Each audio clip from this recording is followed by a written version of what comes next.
1 year ago, Baldur's Gate 3 was released and instantly became a masterpiece.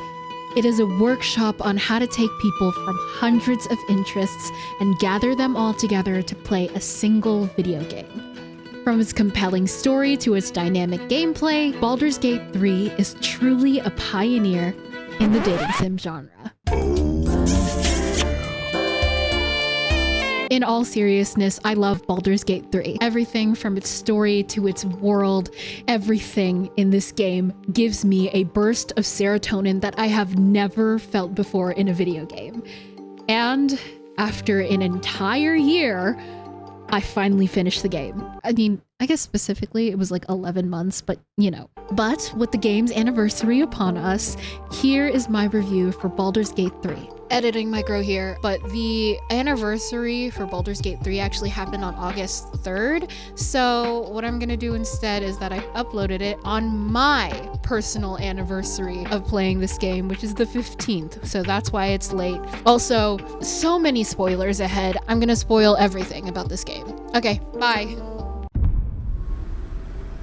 Who are you? The first hurdle of this game is character creation. For my first playthrough, I went all vanilla, and if you don't know what that means, it just means without any mods. And while many people on my TikTok tell me that there aren't that many customization options, to that I say, are you fucking kidding me? I can't fathom this. Okay, every single race has up to 8 facial expressions for both body 1 type and body 2 type. A video was made of every single face and hairstyle that's included in the game without mods. And do you know how long that video is? 46 minutes! That does not include the variety of hair colors and the different combinations that you could do with them. I can't do math very well, but just looking at the number of different hair colors that there are for each of those sections, that could easily amount to hundreds, maybe even thousands of different color combinations for hair alone. Eye colors are vast and include options for heterochromia. There's a diverse range of styles that you can choose for your Dragonborn characters. There's scarring, there's vitiligo, aging, freckles, tattoos, everything under the sun. And you're telling me that there are limited options to choose from?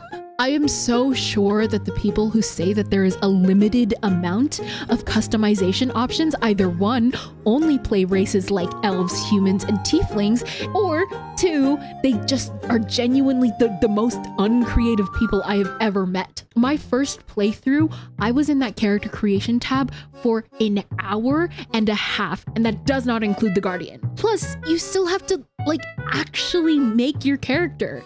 You have to worry about stats. If they're a spellcaster, you have to worry about their spells.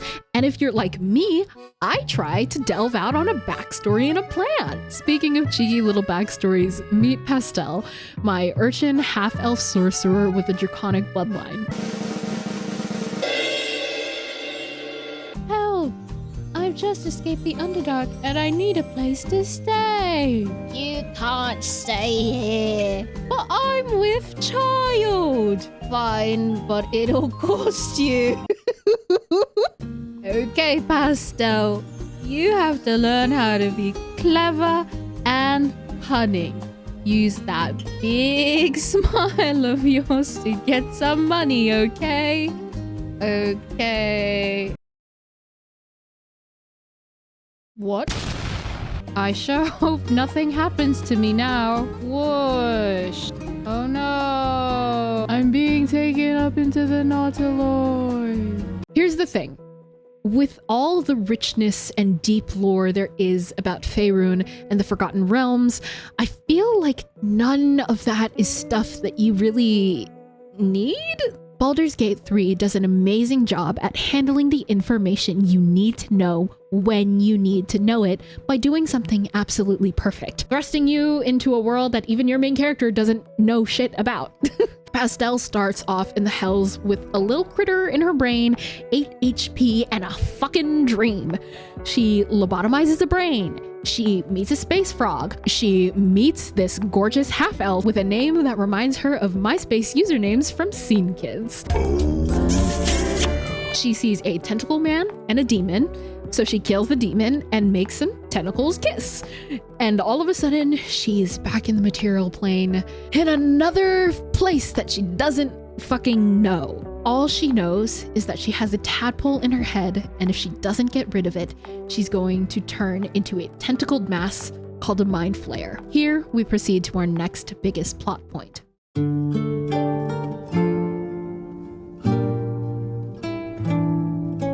The Grove is the first point of contact where we can actually get things done. The Grove is protected by druids of Sylvanas. Sylvanas is a god of nature, and his druids protect that nature. They're also sheltering refugees, tieflings from Elturel. Apparently their home in Elturel had fallen because of a war in the Hells, and now they need safe passage to Baldur's Gate. Unfortunately, the druids' leader, Halsin, has been captured. Without Halsin, tensions between druids and tieflings start to rise, and the danger of goblins gone rogue are just outside, so there's not a chance that these tieflings are going to be able to survive. Not only that, Halsin is the only one that we know of that has any idea about these tadpoles stuck in our heads. So we venture on. On the search for Halsin, we uncover traces of a cult that worships a god called the Absolute, and we're her chosen ones, her true souls? Turns out, the tadpoles are able to compel people who worship this Absolute into obeying our orders. So let's list this out. We have an illithid parasite in our brains that's ready to turn us into a squid. We got a threat of some crazy cult that's trying to kill us, and a false god that compels this cult. Cool. What's next? The devil? Okay. Raphael meets us at the beginning of Act 1, and there's one thing that is very clear to us. He loves mortals and really bad poetry. Apparently, he's able to totally fix our ailments. But none of the companions are too keen on signing away their souls. He'll be back though. Like all the time. He's like obsessed. Halsin is captured by the goblins for the Absolute, so it's Pastel's mission to infiltrate the area. And obviously the best way to do that is to throw shit in the face of a goblin. They go into the camp and find a bear, and if they decide to help the bear, well...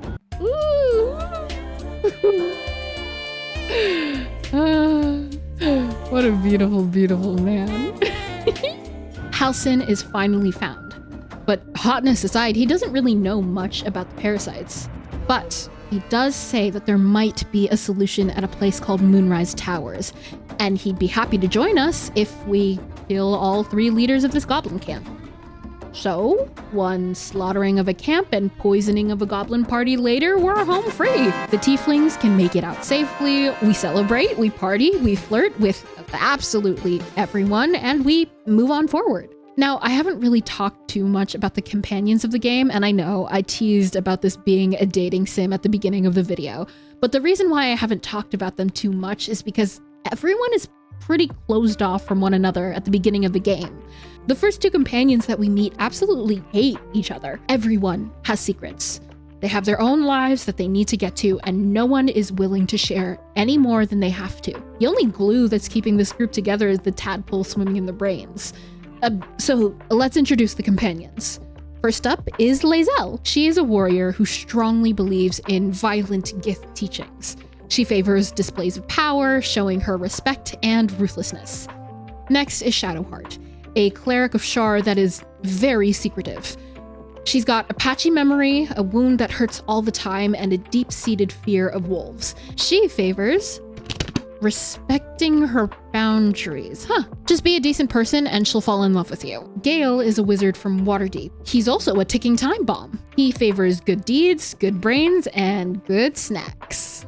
Will, otherwise known as the Blade of Frontiers, is probably the most ideal picture of the heroic archetype. He favors helping those in need, kindness, heroism, and all that other stuff. He's also a warlock, and if you are not the most evil person in history, his patron curses him into looking like a devil. Speaking of, meet Karlak, the tiefling Will was tasked to kill. She is also a ticking time bomb. The people in the party probably have like a lot to talk about. Like, I feel like if they like just peeled back some of the layers, they would have a lot to talk about. Finally, we have Astarion. This sassy little elf poorly hides the fact that he's a vampire and then tries to eat you a few days after meeting you. And I fell right into his trap. He favors chaos, showing off power, and just letting him do the silly things that he wants to. Act 1 is a great introduction to the game and the story. It settles you into the mechanics and the world, and it compels you to want to know more. I think that the pacing might be a little bit slow, but also I've played Act 1 like 15 times. Now, while we're on the topic of getting used to the mechanics, let's talk about exploration. Exploration in Baldur's Gate 3 is insane. There is so much to discover in this game, and even when you feel like you've overturned every single rock and stone, there's still stuff that you missed because your perception is shit. This style of game is also not one that I frequently play or reach out for, but if I'm being kind of honest, I kind of like it. I don't know what it is about open world games that I usually play, but exploration exhausts me. For some reason, having this bird's eye, godlike view on the world makes the world a little bit more easily digestible. So despite the fact that I miss a lot, I like the way that this functions. The only time it gets difficult to navigate the world is when things get a little dark or obstructed, but I doubt that'll ever happen. Act 2 is by far one of my favorite acts in the entirety of the game. Yes, it's dark and it's gloomy, and the threat of death looms if you wander too far from your designated flashlight, but I adore the story beats in this act. From saving the tieflings, to beginning to build more connections and allies, to lifting the shadow curse, meeting Isabel and Jaheira, and finding more about the cult. Plus, Act 2 has one of my favorite mechanics in the game, telling your enemies to kill themselves. Yes, with a little bit of wit, you too can manipulate your enemies into destroying themselves, preventing you from doing any of the heavy lifting. All you need is a high charisma character, a little bit of guidance, and a whole lot of inspiration. Those villains will drop like flies. Act 2 is where our characters get very fleshed out. Shadowheart's story plays a huge part in this act as well, since Shar plays a big role in her storyline. She's eager to become a Dark Justiciar until she has to make a decision.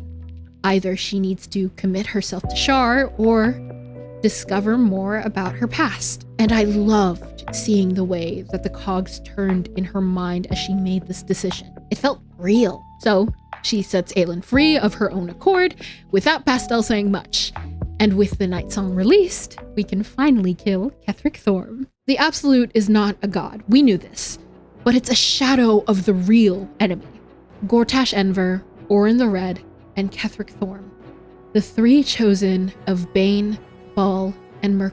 These gods are most commonly known as the Dead Three, the gods that represent tyranny, death, and murder amongst the Faerunian pantheon. And if you couldn't tell by the name, they're not great guys. The three chosen have enslaved this elder brain, and if they turn every last being into mind flayers, then they control the whole world. I adore this reveal. Now, Ketheric, above all else, is a Thorm, which means we can convince him to kill himself. You literally just have to mention his wife to him and he dives into a pit to his death. Unfortunately, you then have to fight this Apostle of Myrkul, which is scary and horrible, but it gets handled. With Ketheric Thorm defeated, the Shadow Curse will slowly lift from these lands. But now we know what we're truly up against. So we take his Netherstone, and we know to gather our allies and get to Baldur's Gate. Here's my thing with Act 3. There is so much going on with this act. It feels like the amount of quests that you get throughout this act are endless.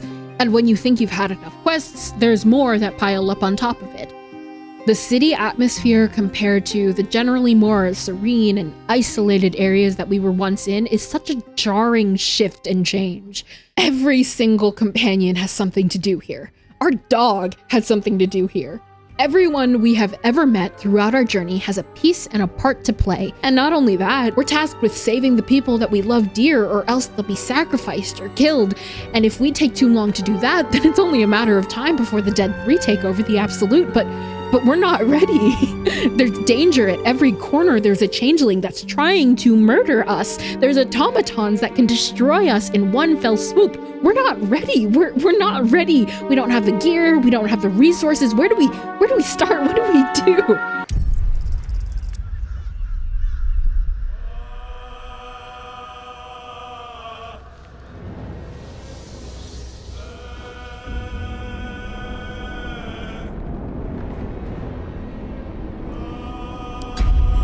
We start over.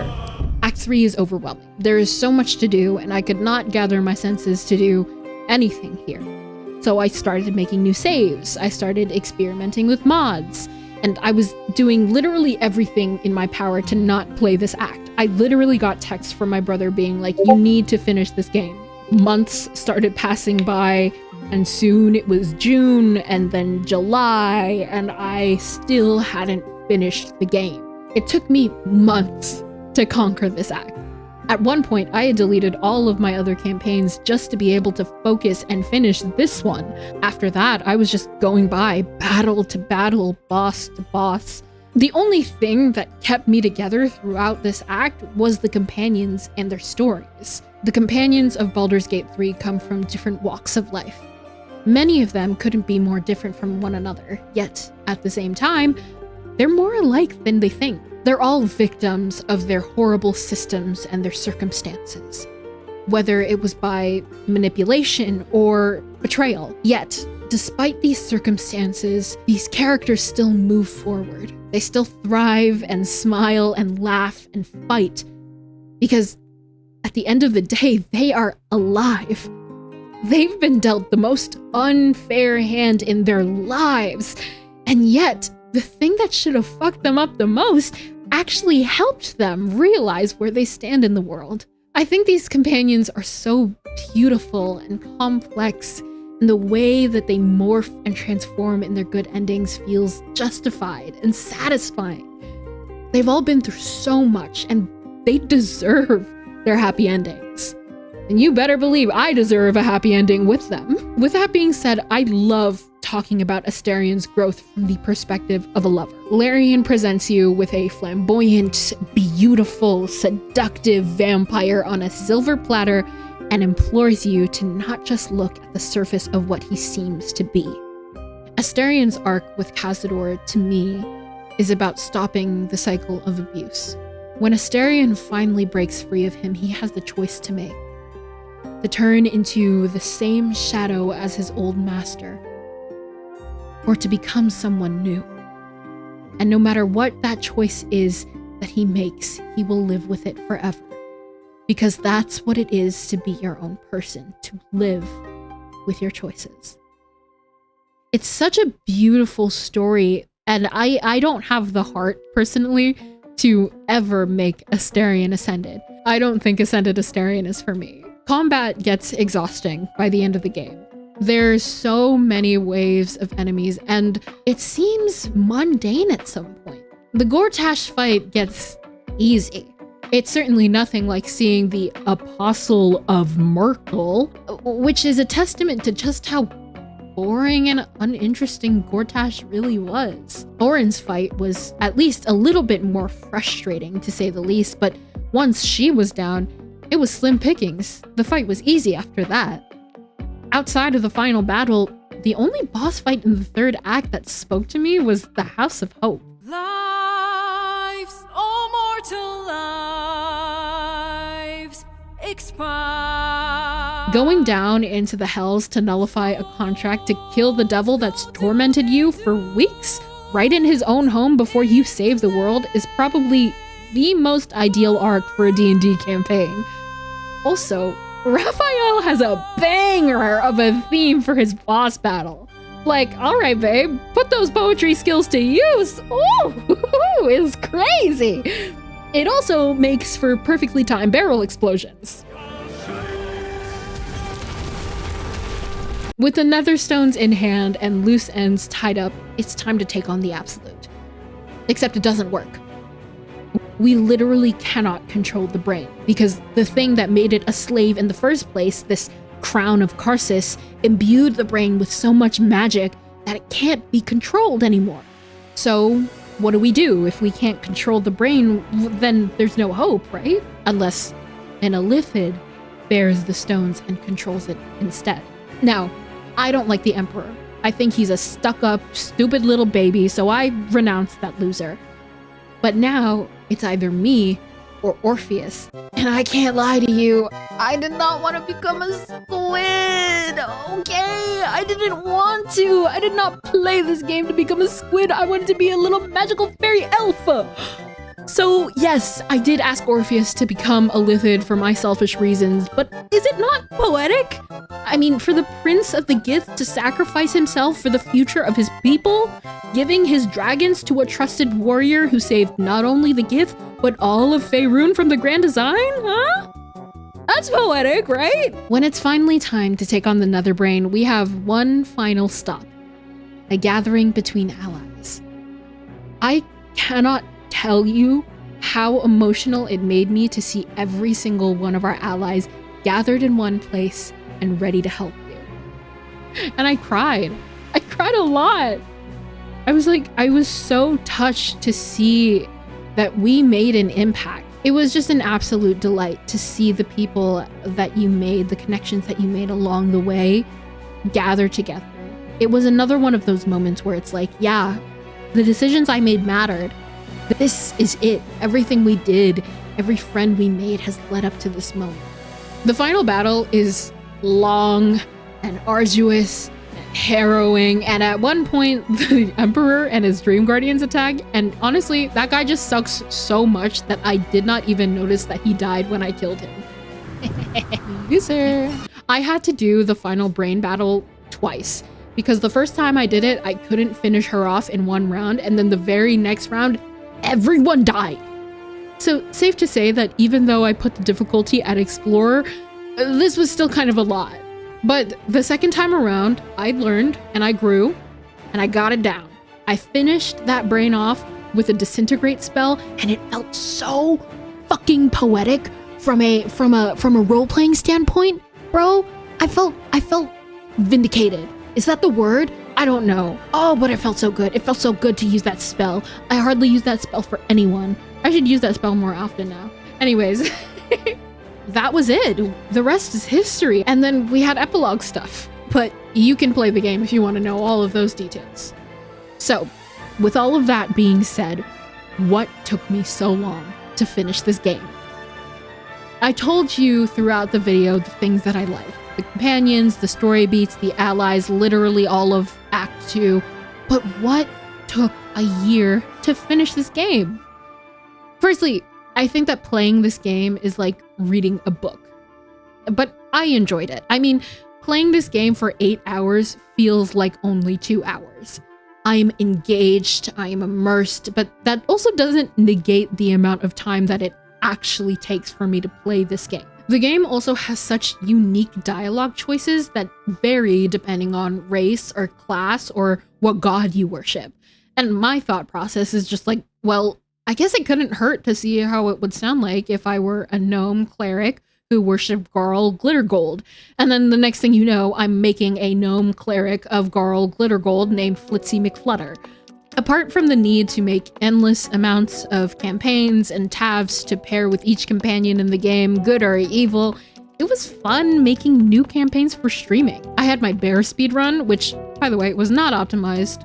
The biggest part was that by the time that I wanted to start doing Act 3 again for Pastel, my game was getting buggy. Do you remember that kiss patch that Larian came out with around like Valentine's Day? And everyone was talking about how good these kisses were going to look in the Act 3 section. Yeah, I couldn't kiss Astarion. Every time I asked him if we wanted to like make out, he was like, "Ooh, of course, darling." And then it cuts out. I just go back to the regular screen. And I'm sorry, I wanted to get my kisses in. That's not the only thing either. I couldn't progress Will's story because every time I talked to Mizora, she just kept on telling me to go on up to Gortash, and I had already killed him. I didn't need to waste a 5th level spell slot, I don't think. So I had to use a cheat engine to progress that part, which just caused more glitching in the save, and it sucked. The cheat engine also caused Astarion to constantly ask me if it was time to kill Cazador. Like, babe, he is dead. Literal bones. When the game was finished, Astarion and I spoke to one another and he's like, Cazador is still out there. He's not, actually. Actually, it's in our completed quests. And post-reunion party, I get a cutscene of Raphael telling me I was a dirty, dirty liar and a cheat, and he's coming for me. No the fuck you're not. You're dead. I killed you. Like, He has a multi-camera setup to bash me. And then he changes angles again. Look to the heavens. I killed you, by the way. so, after a year, the verdict is, I love this game. This may just be one of my favorite games of all time. It may even rank higher than Bratz Forever Diamonds, which is an insane achievement. This game, despite playing the same storyline, has amazing replayability. Companion stories and your decisions all branch out into different ways depending on what paths you take, and it makes it feel unique and new, even though you're playing the same story. Not to mention, Larian has been patching and updating this game, so there's always a reason to go back. So, here's to 1 year of Baldur's Gate 3, and many more to come. This is the first big video of this sort of scale that I've ever made. So if you like it, there's a little button down below to show your appreciation. And if you want to see more of my content, go click on one of these 2 videos. If you like these style of videos, drop a comment so I know. And just to be sure, hit subscribe and the notification bell to be updated on any of the videos I make. Thank you so much for watching. I love this game truly with all my heart. I love this game. It makes me want to play D&D more, but also I never have the opportunity to play D&D. So I'm crossing my fingers that like putting this video out into the universe will just like make me get more people to play this game with me. But yeah, oh my gosh, thank you all so much for watching. Goodbye. What is going Look on? at you expectantly. What is going on? I wasn't recording that.